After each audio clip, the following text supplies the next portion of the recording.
How to find your clipboard history on Windows. Hey everyone, welcome back to the channel. In today's tutorial, I'm going to show you guys how to easily access your clipboard history on your laptop.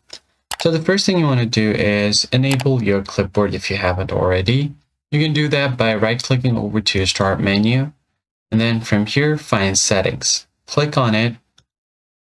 Now, once you open up your settings, you can go over to the search bar and simply search for Clipboard up top, and then go to Clipboard Settings. Just go ahead and tap on it. Now, once you go to System and then Clipboard here, make sure that you toggle this on Clipboard History. Just go ahead and turn this one on. And if there are any data that you want to clear, you can just click on Clear. Now, let me just quickly go ahead and open up my notepad and hit Enter.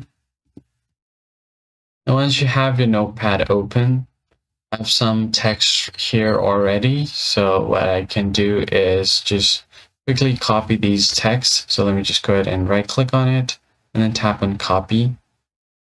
Now it will be available on my clipboard. Now in order to access your clipboard is quite easy. Let me show you guys with the on-screen keyboard. You're going to have to use a keyboard shortcut.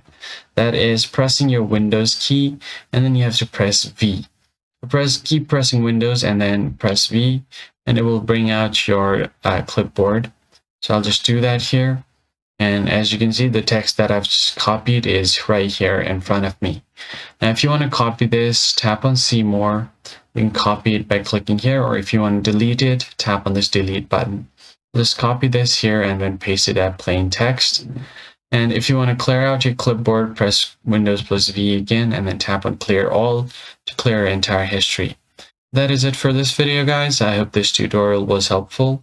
Hit the like button down below, subscribe to the channel, and I'll catch you guys in the next one.